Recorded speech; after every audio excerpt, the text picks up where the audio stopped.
Dear students, आपकी class के maths के लेटेस्ट वीडियो पाने के लिए सब्सक्राइब बटन को दबाइए, साथ ही साथ बेल आइकन को दबाना मत भूलें। Good morning students, welcome to our channel Math Study.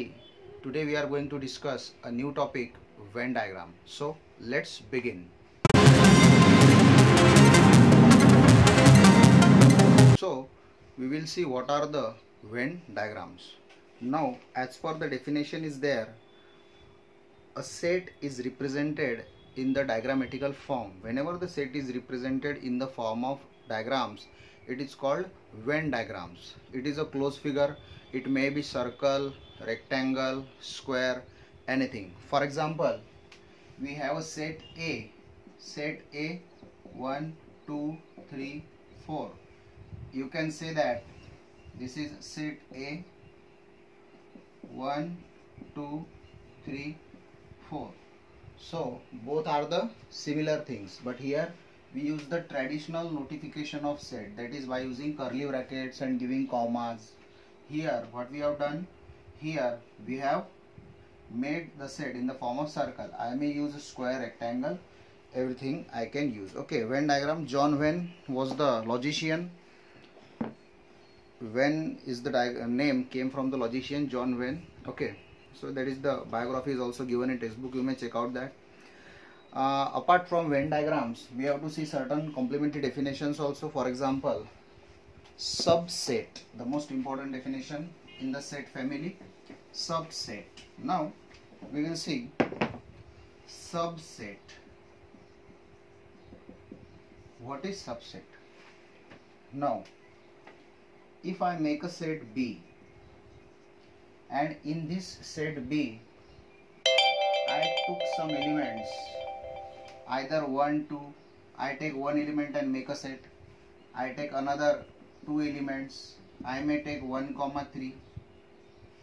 Okay, so when I make a set by using the elements from this set only, it means, what does it mean? It means that this is the subset of the particular set.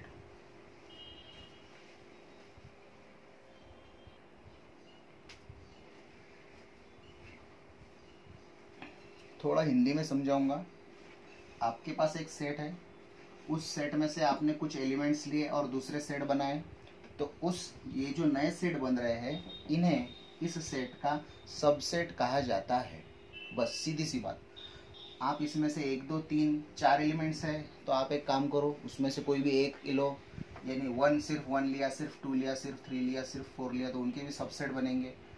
कोई ऐसा भी बोल सकता है कि sir हमें चारों के चारों लेने हैं, यानी हमें बी सेट ऐसा बनाना है जिसमें ए के चारों हमने लिए, तो वो अभी इससे ज़्यादा एलिमेंट नहीं ले सकते। अगर ये पूरे के पूरे भी एलिमेंट आपने लिए, तो उसे भी क्या कहा जाएगा? उसे भी इसका सेट कहा जाएगा। यानी ये पूरा का पूरा सेट भी खुद का सबसेट होता है।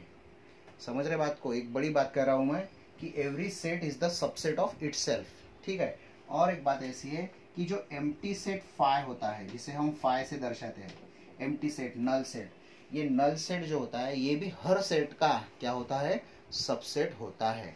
तो सबसेट से क्या सीखे आप कि सबसेट, अगर किसी सेट से हम कुछ एलिमेंट्स उठाते हैं और नया सेट बनाते हैं, तो उसे पहले वाले सेट का सबसेट कहते हैं। हाँ, इसमें एक बात है, आप इसमें कुछ ऐसा एलिमेंट ना डाल दे जो आपके पेरेंट सेट में नहीं है, बड़े सेट में नहीं है। जैसे ये 6 आ गया, तो ये इसका सबसेट नहीं होगा। आप बोलेंगे सर 2 एलिमेंट्स तो मैच कर रहे, but that is not the requirement. You have taken 1 element extra which is not present in the parent set, that's why this is a different set. ये कोई अलग सेट बन जाएगा, लेकिन ये इसका सबसेट नहीं होगा। तो इस तरह से बनते हैं सबसेट। और डेफिनेशन है universal set. Universal set, universal set क्या है? यूनिवर्सल सेट, देखिए यूनिवर्स सबको मालूम है, जो भी सारी चीजें कायनात में मौजूद है, जो भी सारी चीजें है, वो सारी कहाँ पर आती है? World, earth, our country and all those things, वो आती है यूनिवर्स में। यानी ये कंसेप्ट कैसी है कि universe is the biggest of the biggest, सब चीजें उसके अंदर आती है। यहाँ पर भी ऐसे ही किया गया है।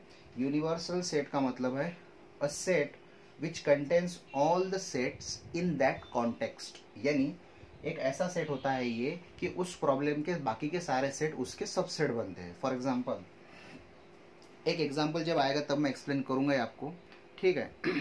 लेकिन ये कभी भी नॉन एम्प्टी होता है, यानी उसमें एलिमेंट्स तो ज़रूर होते हैं, वो एम्प्टी नहीं होता, ये एक बात है। चलिए मैं एक आपको एग्जांपल बताता हूँ। जैसे यूनिवर्सल सेट मैंने लिया 1 2 3 4 5 और 6, ठीक है। और ए सेट में मैंने लिया 2 3 4 5। अब आप ऐसा भी बोल सकते हैं, पिछली डेफिनेशन को अगर आपने ध्यान दिया तो ये जो ए है ये यू का सबसेट है। समझ रहे बात को? समझ रहे ना बात को? हाँ, 2 3 4 5 2 3 4 5 ये क्या है इसका? ये सबसेट है इसका। ओके, सो ये सबसेट है। तो मैं बी सेट लिखूंगा 3 4 1 3 4 1। तो ये दोनों सेट क्या है? इसके सबसेट है, और ये सबसे बड़ा सेट है, ठीक है। तो इन दो सेट के लिए ये क्या बन गया? यूनिवर्सल सेट बन गया। अब उसके बाद जो बारी आती है उसे थोड़ा समझना पड़ेगा आपको कि कॉम्प्लीमेंट ऑफ सेट क्या है। कॉम्प्लीमेंट ऑफ सेट क्या चीज़ है? देखो, कॉम्प्लीमेंट ऑफ सेट का मतलब ये है, जैसे ये ए है, सबसे पहले तो ए का कॉम्प्लीमेंट दिखाया जाता है ए डैश से, ठीक है। इस कॉम्प्लीमेंट में अगर किसी सेट का आपको कॉम्प्लीमेंट निकालना है तो यूनिवर्सल सेट होना बहुत ज़रूरी है। कॉम्प्लीमेंट कैसे निकालना? देखो, ए का कॉम्प्लीमेंट निकालने के लिए, यानी इस ए कॉम्प्लीमेंट में कौन से एलिमेंट आएंगे?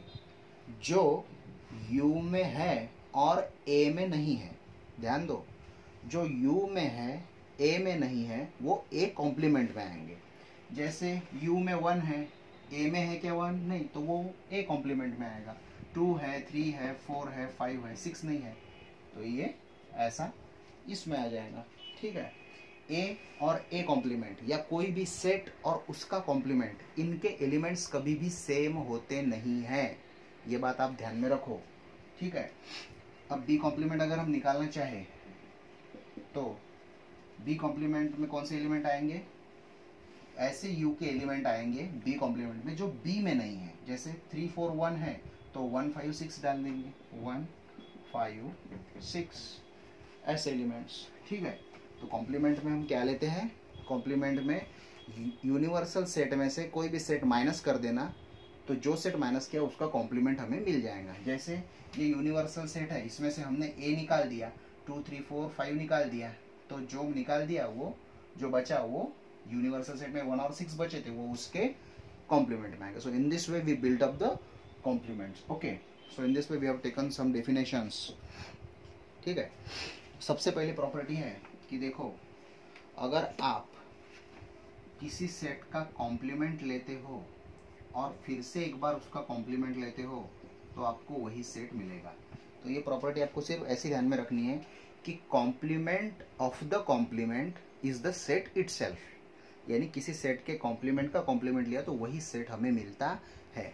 उसके बाद अगर किसी एम्प्टी सेट का आप कॉम्प्लीमेंट लेंगे तो वो यू होता है, किसी यू का कॉम्प्लीमेंट लेंगे तो वह एम्प्टी सेट होता है, ठीक है। बस ये बात थी।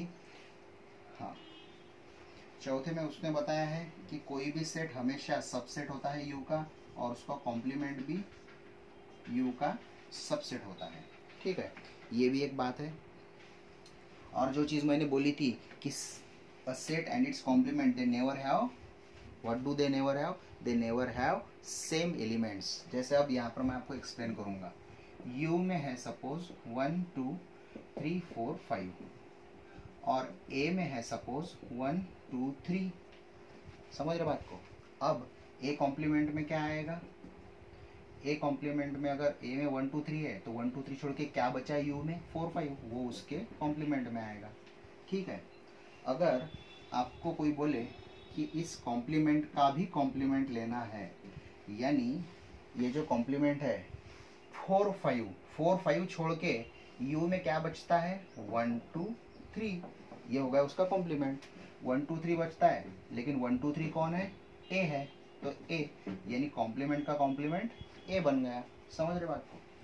फाइ का कॉम्प्लीमेंट, फाइ यानी एम्प्टी सेट, एम्प्टी सेट का कॉम्प्लीमेंट यानी एम्प्टी सेट में तो कुछ भी नहीं है, एम्प्टी सेट में कुछ भी नहीं है, तो एम्प्टी सेट के कॉम्प्लीमेंट में सब कुछ आ जाएगा। देखो इस तरह से देखना है सर, एम्प्टी सेट में कुछ नहीं है तो एम्प्टी सेट के कॉम्प्लीमेंट में सब कुछ आ जाएगा। यू में सब कुछ है तो यू में सब कुछ है तो यू के कॉम्प्लीमेंट में कुछ भी नहीं आएगा। इस तरह से देखना है, समझ रहे बात को। फाइव में कुछ भी नहीं है इसलिए उसके कॉम्प्लीमेंट में सारा यू आ जाएगा। यू में सब कुछ है तो यू के कॉम्प्लीमेंट में कुछ भी नहीं, फाइ आएगा। इस तरह से अब ये जो प्रॉपर्टीज है, ए सबसेट ऑफ यू, ए के एलिमेंट्स यू के है इसलिए ए सबसेट ऑफ यू, ये मैंने पहले एक्सप्लेन कर दिया। देन ए कॉम्प्लीमेंट के भी एलिमेंट्स 4 5 इसके, तो ये भी उसका ये हो गया। और ये अगर दो सेट आप देखेंगे, a set and its complement they never have same elements, उनके पास एक जैसे एलिमेंट्स कभी भी होते नहीं हैं। So in this way we have seen Venn diagram, subset, complement and universal set, okay, and properties of complement. Now we will begin certain questions, we will take certain questions to make these definitions fix. So this is our first question from some exercise 1.3. Here we have to check whether the given statements, these are the 6 statements given, whether they are true or false. Simply we have to check that. Now the first statement is C is a subset of B, यानी C B का subset है, यानी सी के सारे elements B में आने चाहिए, सी के सारे एलिमेंट्स बी डी बी में आने चाहिए। बी में डी आया है, बी नहीं आया है, तो एक भी एलिमेंट अगर आता नहीं है तो वो सबसेट नहीं होता है, it is simply a false statement. A is a subset of D, let's check that. A is a subset of D. अब ए इतना बड़ा है, डी छोटा है, ये तो पॉसिबल ही नहीं है। Okay, D subset of B, D subset of B, D के एलिमेंट्स ए ई बी में आते हैं क्या? नहीं, ए नहीं आ रहा है, so again it is a false statement. D subset of A, D का ए ई ए में आ रहा है क्या? हाँ, ए ई आ रहा है, तो D subset of A, it is true, true statement. B subset of A, B subset of A, C D E F, C D E F नहीं है, तो ये क्या हो गया? It is a false. C subset of A, C subset of A, B D या, तो ये हो गया true. So in this way 3 are false and then we got true, false and again true. Okay, तो इस तरह से check करना है। अगर so here we have written a question, इन्होंने इसमें कहा है कि जो यूनिवर्सल सेट में इसमें 1 से लेके 20 तक एलिमेंट्स, ओके सारे मैंने लिखे नहीं लेकिन 20 तक उसमें एलिमेंट्स है, सो इट हैज 20 एलिमेंट्स। अब हमें देखना है कि ये जो हमारे, ये तो लिस्ट फॉर्म में दिया है, हमें एलिमेंट्स सीधे सीधे दिख रहे हैं इसमें, लेकिन एक्स सेट में जो रूल दिया है और वाई सेट में जो रूल दिया है वो रूल को हमें लिस्ट में ट्रांसफॉर्म करना है। जैसे इन्होंने कहा है इसमें एक्स एलिमेंट आते हैं फॉरवर्ड स्लैश कि भाई वो कौन है? एक्स बिलोंग्स टू एन, वो नेचुरल नंबर है और वो कैसे है? 7 से बड़े 15 से कम, यानी क्या आएगा उसमें? 8 9 10 11 12 13 और 14, ये एलिमेंट्स आएंगे। उसके बाद वाई सेट में कौन आता है? वाई सेट में क्या बोला उन्होंने? y such that y belongs to n, यानी नेचुरल है, लेकिन वो कैसे है? 1 से लेके 20 तक वो कौन से नेचुरल है? जो प्राइम है। अब प्राइम नंबर्स कौन से भैया? 2 3 5 7 11 13 17 19। प्राइम नंबर की डेफिनेशन मैंने बताई है आपको, जो सिर्फ खुद के टेबल में आते हैं, दूसरे के टेबल में आते नहीं। ओके, अब तो आसान बात बन गई, देखिए कितना आसान है। जैसे अब हमें ये निकाली हमने यूनिवर्सल सेट, और सबसे पहले इसके अंदर निकालना, ओके वी अलग अलग न निकालते हुए हम एक ही डायग्राम निकालेंगे। चलो हाँ देखो, सबसे पहले एक बात देख लेंगे हम कि इनमें कुछ कॉमन है क्या, तो इसमें कॉमन है। देखो ये डायग्राम कैसी है। सबसे पहले बड़ा सेट निकालेंगे हम, जिसे हम कहेंगे यूनिवर्सल सेट। उसके बाद हम इसके अंदर 2 गोले निकालेंगे x और y। सबसे पहले कॉमन एलिमेंट्स कौन से हैं इसमें? We got 11 13। तो देखो 11 13 को इस कॉमन एरिया में लिखना है, क्योंकि ये एरिया x में भी आता है और ये y में भी आता है, तो ये एलिमेंट 11 और 13 दोनों में आते हैं। अब सिर्फ x के एलिमेंट लिखो, जैसे 8 9 10 11 12 13 14। देखो 8 9 10 11 आ गया, 12 13 आ गया, ये हो गया 14, ठीक है। अब y के एलिमेंट्स y में लिखो, 2 5 7 देखो 2 5 7 11 आ गया, 13 आ गया, देन 17 और 19। अब अगर आप इसे चेक करेंगे तो x में जो एलिमेंट आते हैं वो बराबर x के सर्कल में दिखेंगे, y में आने वाले एलिमेंट्स y के सर्कल में दिखेंगे, और दोनों जो एलिमेंट्स आते हैं दोनों सेट में वो इस कॉमन पार्ट में दिखेंगे जो दोनों सर्कल में आता है। अब इन दो सेट्स के अलावा भी कुछ एलिमेंट्स ऐसे जो u में आते हैं, फॉर एग्जांपल वो इन दोनों सर्कल में नहीं आते तो वो बाहर लिखने हैं रेक्टेंगल के अंदर। 1 2 हो गया, इसमें हमारा एक 3 बचा है, y का 3 बचा है, ओके 1 2 3, फिर आएगा 4 5 हो गया, 6 7 हो गया, 8 9 10 11 12 13 14 हो गया, तो 15 ले लेते हैं, 16 कहीं भी लिखे चलेगा, 16 ले लेते हैं, 17 आ गया, 18 ले लेते हैं, 19 आ गया, 20 ले लेते हैं। इस रेक्टेंगल के अंदर ही सारे आते हैं, u के अंदर ही सारे आते हैं। ये हो गया, x के अंदर सिर्फ इतने हैं, देखिए ये इतने हैं, और y के अंदर इतने। सो इन दिस वे ये सेट के फॉर्म में और ये काय के फॉर्म में, वेन डायग्राम के फॉर्म में हमने दिखाया। तो यहाँ पे जो डेफिनेशन मैंने सिखाई थी आपको वेन डायग्राम की, वो भी यहाँ पे क्लियर हो गई आपकी, ठीक है, आप कॉपी कर सकते हैं। हाँ स्टूडेंट्स देखिए, नेक्स्ट क्वेश्चन मैंने लिखा है, सबसे पहले हमें यहाँ पर u यानी यूनिवर्सल सेट दिया है, फिर उससे कुछ एलिमेंट्स लेके एक p सेट है। अब हमें निकालना है p कॉम्प्लीमेंट। तो मैंने आपको p कॉम्प्लीमेंट कैसे निकालना बताया था। p कॉम्प्लीमेंट निकालने के लिए हमने क्या बोला था, जो u में है और p में नहीं है वो p कॉम्प्लीमेंट में आएंगे। जैसे 1 है, 2 नहीं है, 3 है, 7 है, 8 नहीं है, 9 नहीं है, 10 है, 11 12 नहीं है, 11 12 नहीं है। ये बात हो गई, ठीक है। अब देखिए p p p डैश, ये तो हमारा पहला सवाल का आंसर है। यहाँ पे हमने क्या करना है, देखो सबसे पहले ये है हमारा p सेट, ये है हमारा p सेट। p सेट में कौन कौन आता है, 1 3 7 10, और बाकी के सारे p के बाहर आते हैं, यानी वो आते हैं p कॉम्प्लीमेंट में। p के बाहर है लेकिन u के बाहर नहीं है, ये u इधर है, ये सारे u के अंदर है, p के बाहर है यानी वो इस एरिया में आएंगे। कौन से, 2 8 9 11 और 12, इस तरह से, ठीक है। अब देखो, अब अपन क्या करेंगे, हमें दिया है p कॉम्प्लीमेंट। p कॉम्प्लीमेंट क्या है, 2 8 9 11 और 12। तो हम p कॉम्प्लीमेंट का कॉम्प्लीमेंट निकालेंगे। p कॉम्प्लीमेंट के कॉम्प्लीमेंट का मतलब है इस सेट का हमें कॉम्प्लीमेंट निकालना है, यानी इस सेट में जो एलिमेंट है इसके अलावा जो u में होंगे वो हमें इसमें लिखने के। इसके अलावा u में क्या है, 1 3 7 10, बाकी के सारे यहाँ पर है 1 3 7 10। लेकिन जब हम 1 3 7 10 देखते हैं तो 1 3 7 10 तो p के भी है, यानी ये इक्वल टू क्या है, p। जैसा मैंने प्रॉपर्टी भी एक्सप्लेन की थी आपको कि complement of the complement is the set itself. p complement का कॉम्प्लीमेंट लिया तो आंसर क्या आया, p। तो ये प्रॉपर्टी भी यहाँ पे वेरीफाई हो गई, ओके। यहाँ पर ये क्वेश्चन खत्म होता है।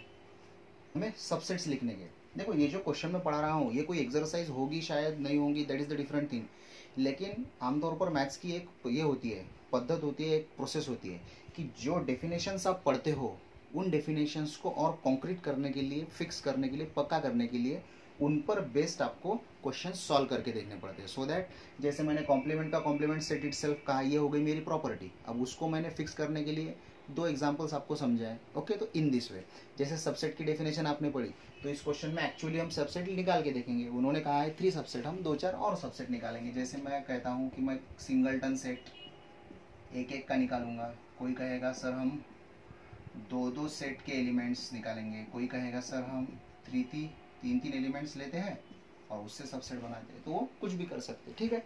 सो ऐसे मैंने निकाले, आप ETC एक्सेट्रा और आप और निकाल सकते हो, ठीक है। अब ये सवाल पे थोड़ा ध्यान दो, यहाँ पे सिर्फ हमें सबसेट का रिलेशन लिखना है।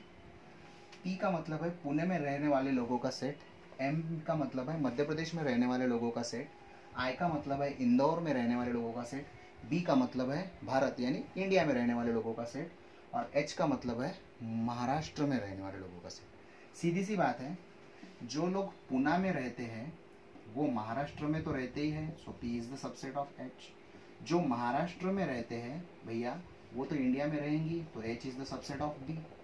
जो पुणे में रहते हैं वो तो इंडिया में रहेंगी, सो P is the subset of B again. समझ रहे बात को? अगर हम ऐसा और करें आगे, तो जो इंदौर में रहते हैं वो सबसेट ऑफ M है, क्योंकि वो मध्य प्रदेश में रहते हैं। जो मध्य प्रदेश में रहते होंगे वो इंडिया में तो रहते ही हैं, और जो इंदौर में रहते हैं ऑटोमेटिकली वो भी मध्य प्रदेश में इंडिया में रहते हैं। तो ये सारे सबसेट है, ठीक है ना।